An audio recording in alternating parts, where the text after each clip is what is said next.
Welcome Turn to that News down. Nation Now. I'm Alicia Nieves in for Anna Koyman. We are following some breaking news that you are seeing right now on your screen.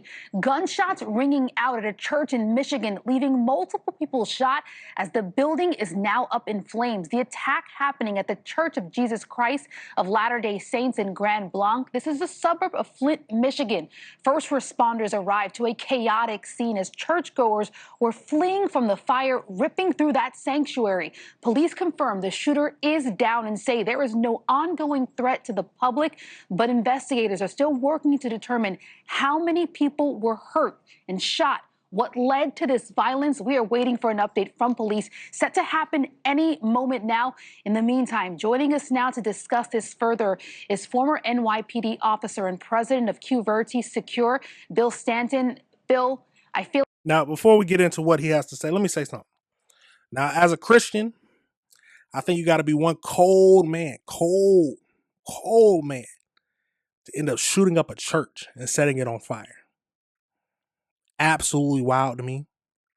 I will never understand it. But what I always say is that people deserve the punishments that are coming to them. So, hey, if they do a crime, they got to do the time. Let's get over into it. Like I've talked to you several times following one of these shootings. What are your thoughts and what are you hearing or seeing as it relates to this breaking news in Michigan?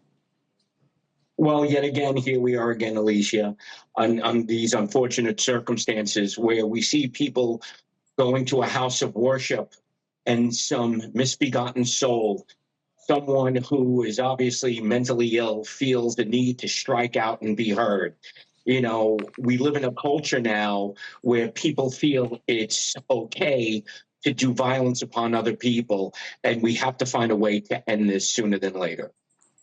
Bill, as someone who is formerly of the NYPD, when you think about what investigators are tackling at this moment, because this is not just a shooting where they're trying to pick up evidence, but I imagine some of that evidence is in that building right now that is on fire. What is probably happening on the scene right now? Well, first things first, they want to know if this is a solo act. I'm assuming it is. They're going to want to properly identify the person. They want to make sure everyone is safe. And then they're going to do the deep dive investigation, getting into his social media, his cyber world, physical evidence, see what led up to this, and if there were people that were sympathetic to this, or if he was just an outlier acting alone that felt the need to strike out, and then obviously what was the motive.